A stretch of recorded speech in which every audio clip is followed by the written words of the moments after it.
Puri sa kagasasang sanlitan ni Panginoong Krishna.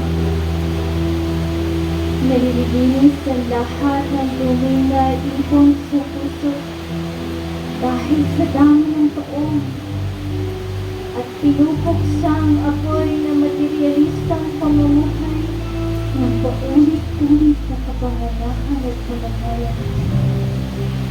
Ang pinasang sankirtan na ito ay ang pangunahing bendisyon sa sangkatauhan dahil pinalalaganap nito ang silag ng buwan ng biyaya. Ito ang buhay ng lahat ng transcendental na karunungan.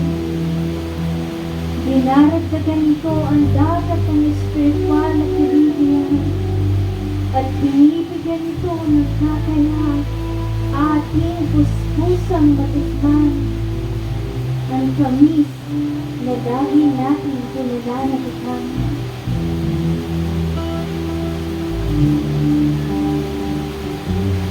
O aking Panginoon, ang iyong banal na pangalan lamang ang tanging makapagbibigay ng lahat ng bendisyon sa mga nilalang. Kung kaya't ikaw ay may daan-daan at milyong mga pangalan tulad ng Krishna, Govinda, Jehovah, Allah, El Shaddai, Buddha, Brahman, at iba pa. Sa mga transcendental na pangalang ito ay pinagkalooban mo ng lahat ng iyong transcendental na lakas. Iwala man lamang kahirap o pag-aapurahang patagalan sa pagsambit ng mga pangalang ito. O aking Panginoon, dahil sa iyong kaputihan, iginawad mo madali kami makalalapit sa iyo sa pamamagitan ng iyong mga banal na pangalan. Subalit, ako po'y napakasawing palad na hindi man lamang naakit sa mga ito.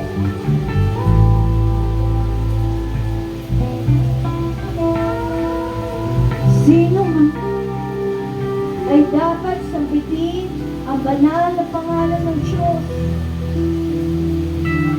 sa mapagkumbabang kamalayan ng isipan.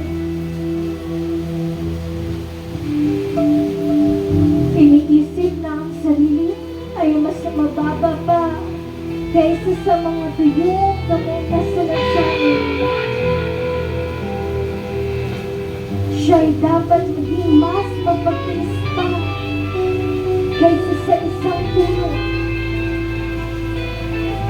Walang anumang pagkakaramdam ng huwad at higitihan sa sarili.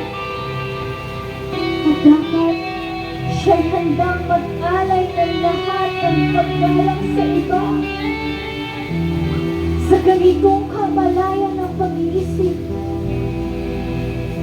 sino man ay masasabit ang banal na pangalan ng Panginoon ng palagian.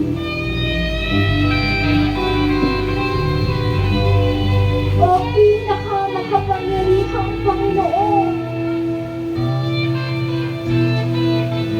wala akong hangad na magtipon ng kayamanan. Hindi ko rin po inaangad ang magagandang dilag. Hindi ko rin po ninanais ng anumang dami ng mga tagasunod. Ang aking nais lang po ay ang magkaroon ng walang dahilang emosyonal na paglilingkod sa iyo sa buhay na ito o sa susunod ng buhay.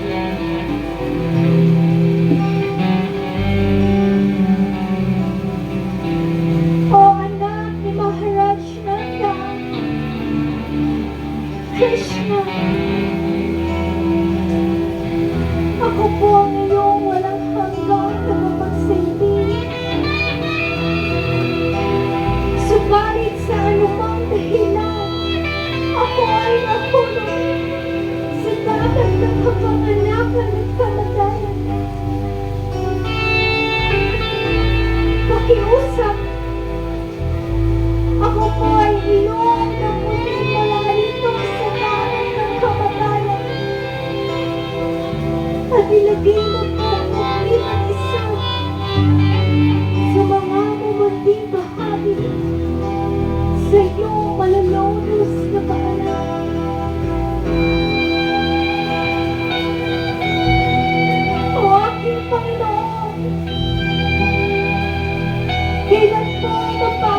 Diyan ang tuloy-tuloy ng anos ng buhay.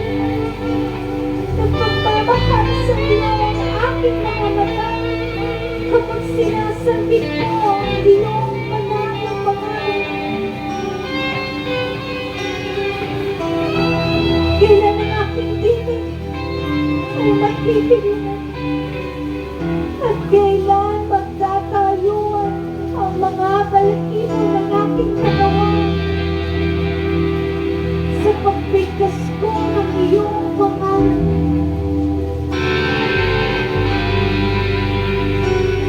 Oh, Golgotha! Golgotha! Sa nararamdaman kong itong pagkawalay sa iyo, ang isang saglit sa pagkawalay mo ay parang magandang dalawang taon na higit pa. Ang mga luha ay tumutulo sa aking mga mata na ari mo'y nagasyas ng ulan.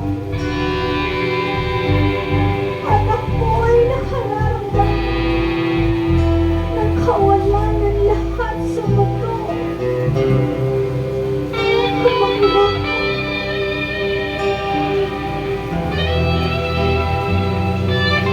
wala akong ibang kinikilalang Panginoon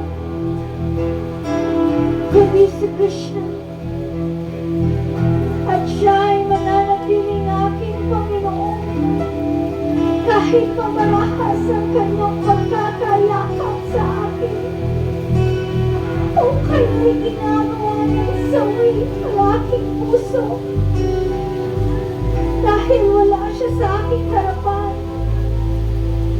Siya'y ganap na malayang gawin ang anumang bagay o lahat ng bagay dahil siya ay ang aking pinakasasambang Panginoon nang walang kondisyon.